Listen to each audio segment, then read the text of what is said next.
Why is it so hard to be yourself?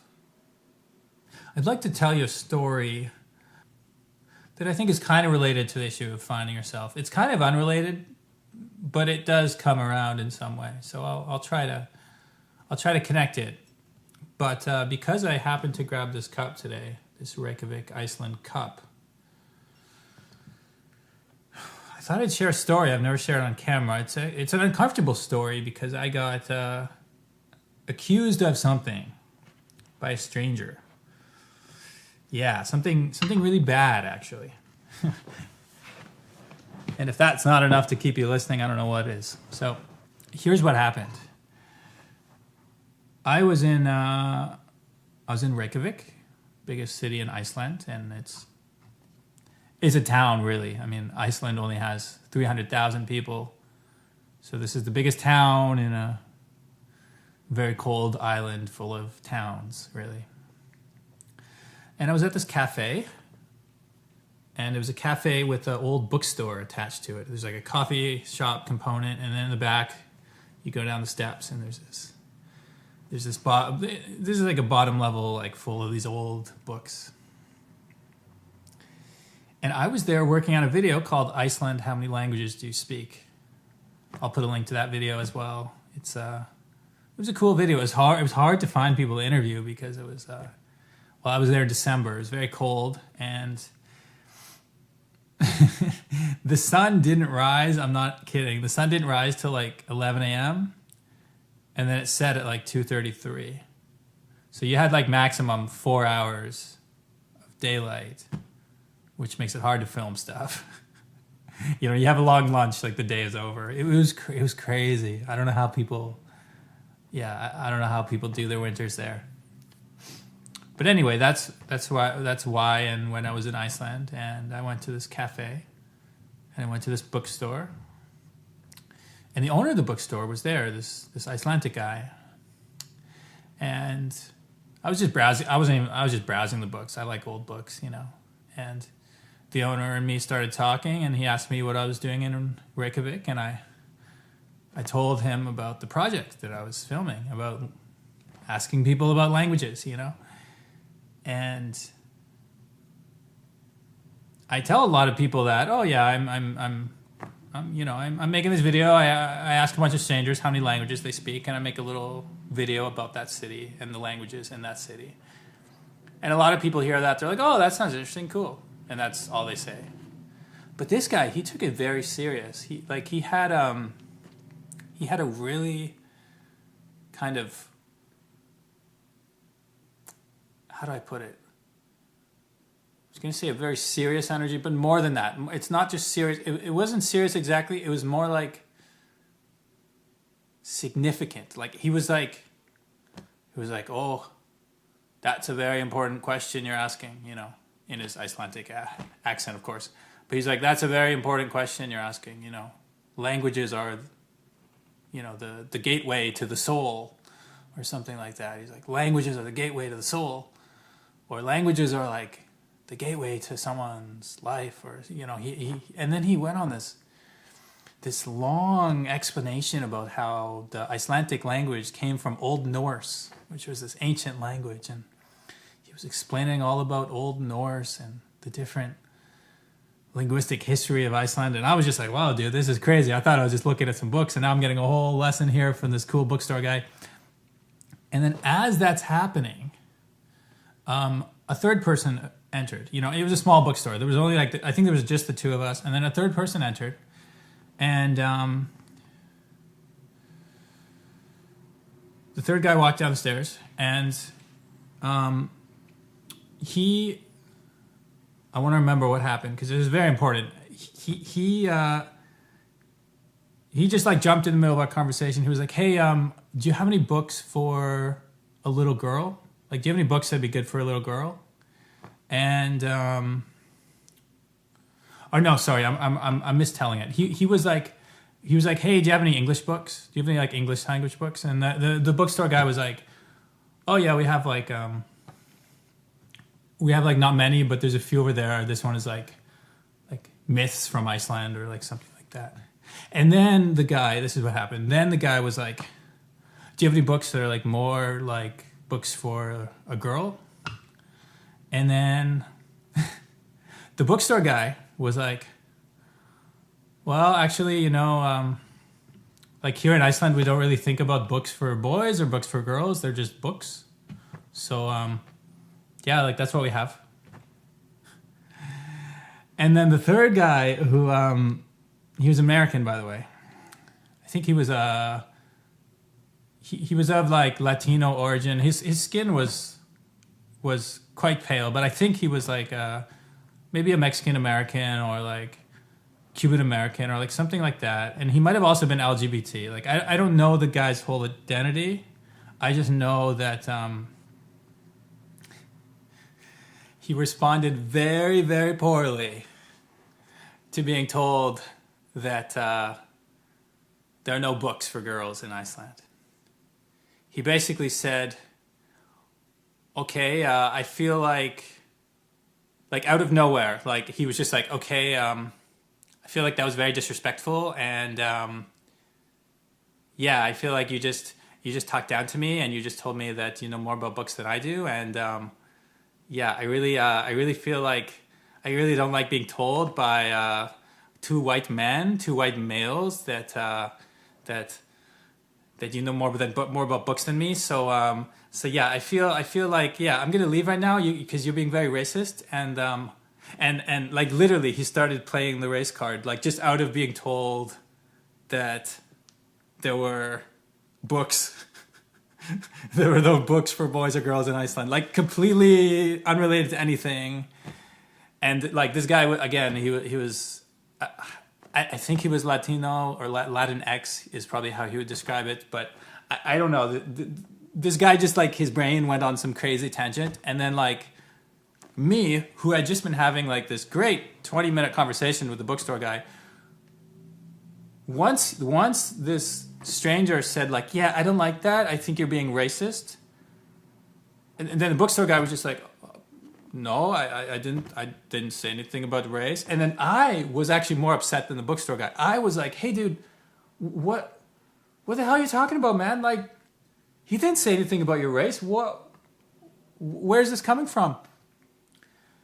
And then he was like, yeah, like, yeah, these two white males are just like ganging up on me, and you know what, you're both racist, and fuck you.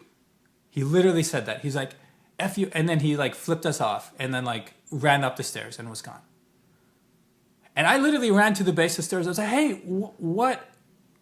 Do you want to talk about what just happened or what you think just happened? Because I'm pretty sure it didn't just happen. And the guy again was just like, F off or something. And then like, that was it. I wish I were making this story up, but I'm not.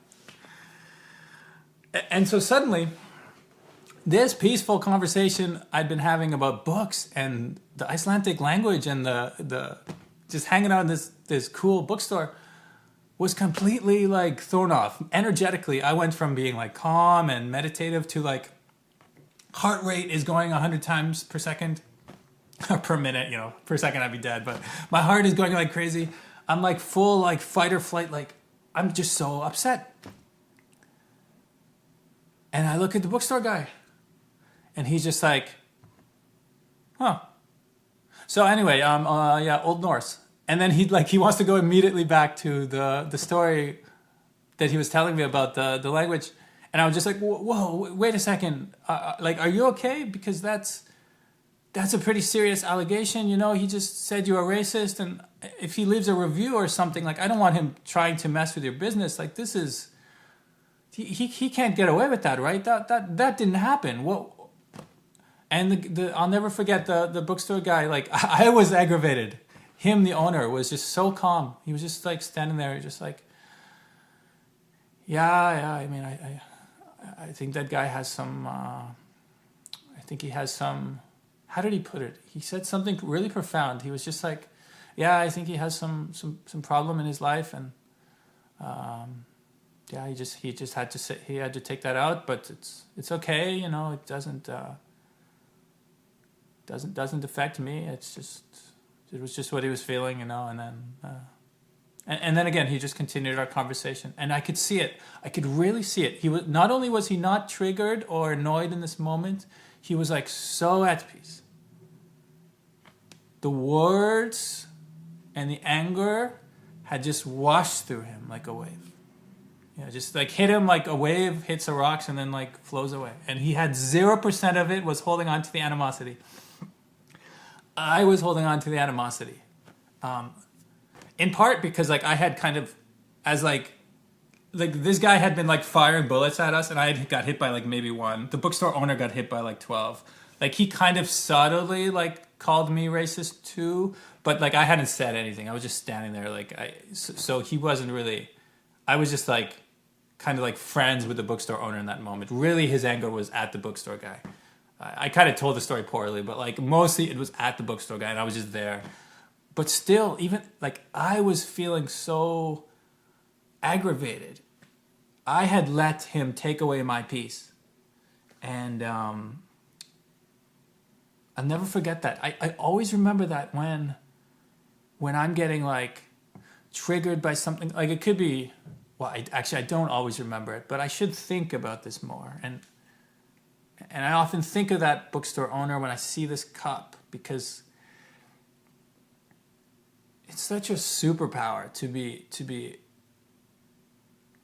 to have what he had in that moment, to not be triggered, to not energetically by the energy of strangers, by the anger or the accusations or the poison. Like, you know, they want you to drink this poison that they're throwing at you. He didn't drink it. I did. And by the way, I saw that guy from the bookstore again, walking down the streets of Reykjavík. Reykjavík's a small town, you know. There's like one major road, and I saw him maybe like 2 days later, and I was walking by, and he flipped me off again. He saw me. He was like, "Hey, man," and he just like from across the street, and I was like, "Hey, like, do you want to talk about things? Like, are you okay?" He was like, "I would talk to racists or something," and he just kept going, and I just hit him with I was just like, "All right, man, I hope you find your peace," something like that. I was just like, I hope you find your peace.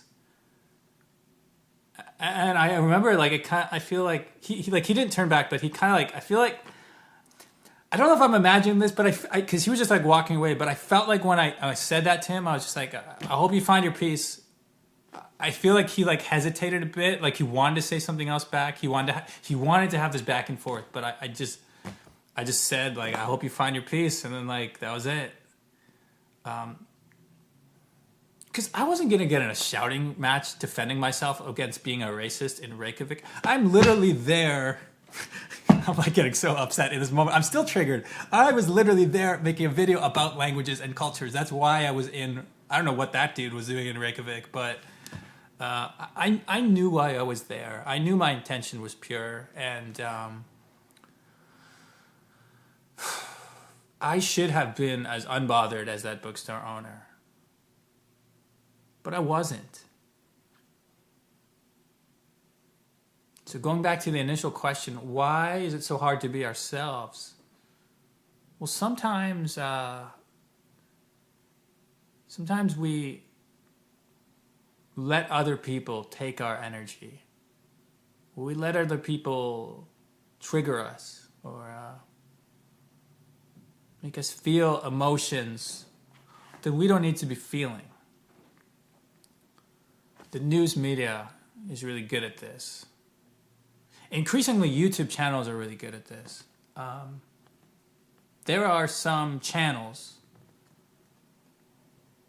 maybe I'll spend an episode talking about this in the future. There are some channels who I think deserve to be called out, because what they're doing is just basically, like, every single video they're making is just like AI generated pictures of like swarms of migrants, and like they're just trying to get people afraid of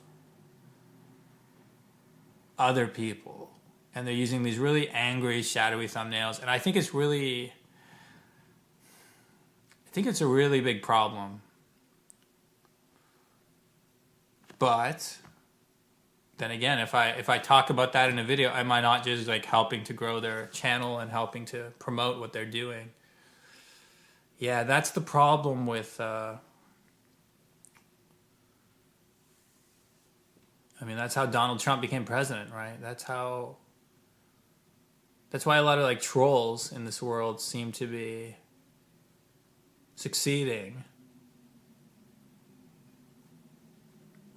Because if you're shameless, you don't care if you're liked or not. You just win. Which I guess is another way of being yourself. If yourself is an argumentative person, just being yourself can be. Other people might think you're an asshole, but if in your own heart you're still being yourself, it's like, well, that's another. It's another form of self-expression. We didn't say yourself would be a good person, did we? We just said it would be you. And, yeah. I can't believe I shared that Iceland story. I find, it's weird to talk about. Like, it's a kind of, I guess it is kind of good to talk about because,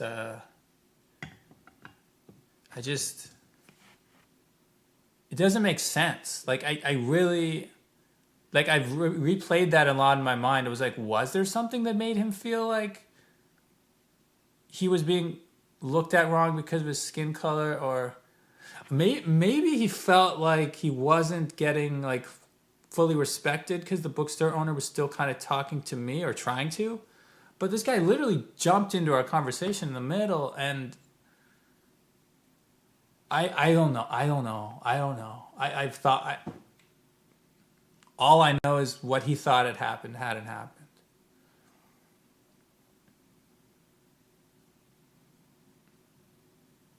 But I don't hate that person. And I hope he did find his peace. The world will be a better place if he's not running around different countries and bookstores flipping people off. I want to live in the world where that's not happening. So I don't want to just fight this guy in the streets of Iceland or something. Like, that's not going to make the world a better place. That's going to make it more angry, more hostile, more misunderstood.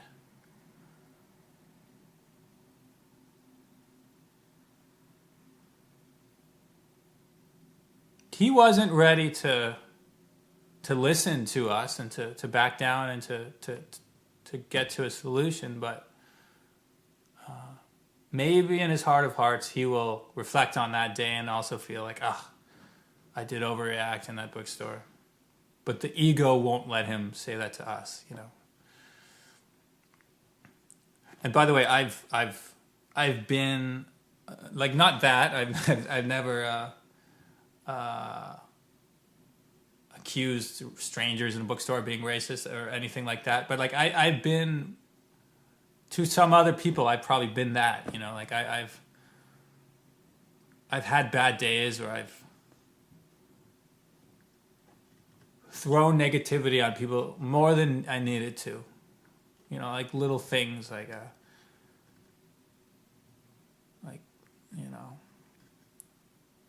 I was biking the other day and I passed someone and they just were like, oh, like they just made some like reaction, like they thought I passed too close to them or something, and I don't think I did.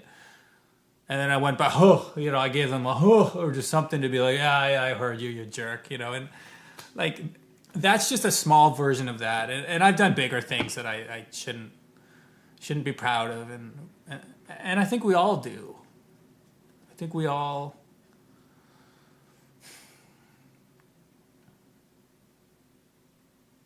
Isn't that what life is? We're all just learning from each other. We're all just trying to deal with our demons, I guess. And all I know is I was not the enlightened one in that situation. I was like, I don't even know if I could put myself against the angry guy. Maybe I was like slightly above him because he was really triggered, and he's like, actually, yeah, he. In terms of like enlightenment, the guy who bothered us was definitely the lowest because even 2 days later, like he was still like flipping me off. He was still like in this angry state of mind, and I was like, I almost laughed that time. Like I was so over it. I was like, bro, like this is ridiculous. But like the first day, I was really triggered when it first happened. So I was like pretty low on the scale too. And then the bookstore owner was just like Icelandic Buddha. Like I don't even know how he does that.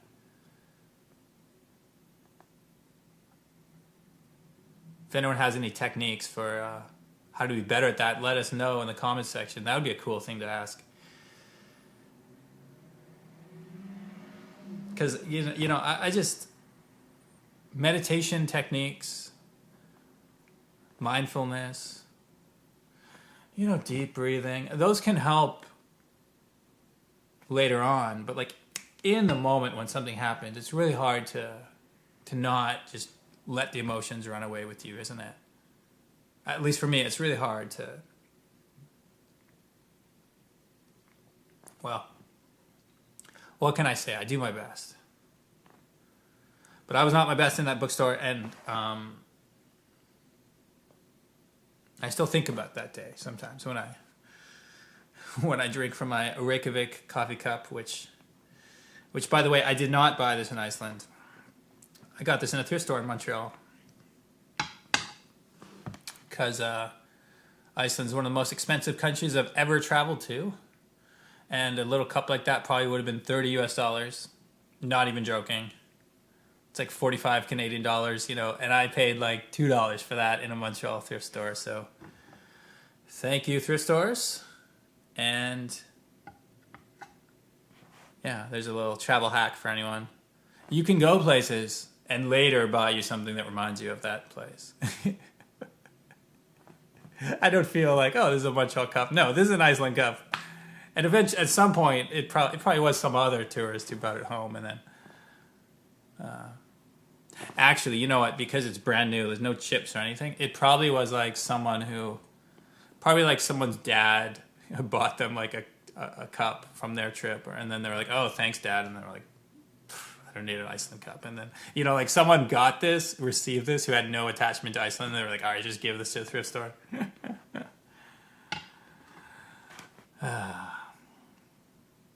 Yeah.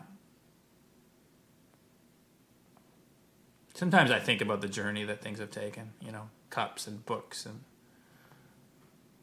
where they've been. But I think I'll be thinking about that after this video has ended, my friends, because I am starting to feel like my growling stomach there needs some nourishment. Hope this video was nourishing for the soul or for the mind, if you're just, for the body, if you're just bored at work somewhere and you needed to listen to something and pass the minutes. Hope this helped you pass a few minutes. Shout out to a friend of mine who said he listens to this to practice his English. I think that's really cool. To know that, people can listen to podcasts for all kinds of reasons, And I think that's cool. I actually would like to listen to more French podcasts. It's hard because you need the right level. Not that I can listen to a proper conversation. It's just a lot of mental work, and I need to really be focused. So if I'm like cooking or something, and then I need like a simple French. Or I guess on some level you can, even if you don't understand everything, you can just let it kind of wash over you. And there's certain schools of thought think, even if you're only understanding like 20%, like you're still learning subconsciously on a deeper level. I'm not sure I buy into that. I think you should.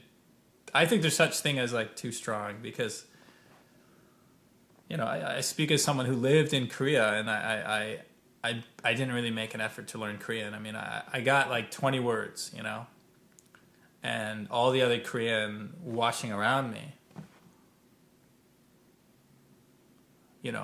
there's certain sounds like 주세요, 하나 주세요. Oh, like there's certain like you start to understand like when someone's asking a question or like that's their like yeah. They just go oh. There's like certain you definitely pick up mannerisms and general energy pretty quickly. But in terms of like, do you actually learn the language just by hearing it wash over you?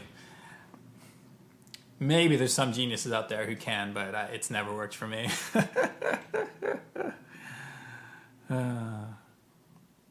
Anyway, my friends, hope you all are having an awesome day. As always, I'm Dan. This has been Thoughts on Travel and Life, episode number 2.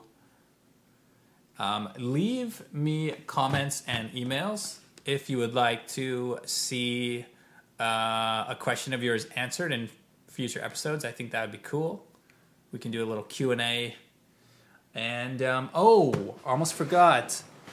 I launched the Patreon if you would be interested in checking that out. Right now there's free options and also there's paid options. So I think maybe in the future I got to figure out a content strategy. If I'm regularly doing these episodes, it could be something where it's like hop on over to Patreon for the last 20 minutes or like something where I'm giving a little bit of bonus content behind the paywall. That would be a logical way to do it. But we'll see. I mean, some people just like to donate out of the goodness of their own heart. They feel like, I used to listen to, I still listen. He just doesn't post much. There's this podcast called Hardcore History with Dan Carlin. And in their intro, they always say, $1 a show, that's all we ask. He says, just give us $1. Just give us $1 per show, and like that will help us do this. And he makes amazing podcasts. But you can imagine if he spends 6 months on a podcast, one little advertiser or whatever, that's not going to cut it. But 10,000 people, giving $1 or $2 or $5 or whatever, like that means he can go research World War I for the next 6 months and know that the audience has his back. So yeah, that's basically how Patreon works. It's a way to just like do little monthly donations. But right now I have it so you can sign up also for free. So I'm just going to build a community there and see what happens. So yeah, definitely check out the link down below. Patreon.com/thenewtravel. I think, should I change that to Dan Weinberg? I don't know. I think it's The New Travel right now. Yeah, I think I'll keep it like that. But yeah.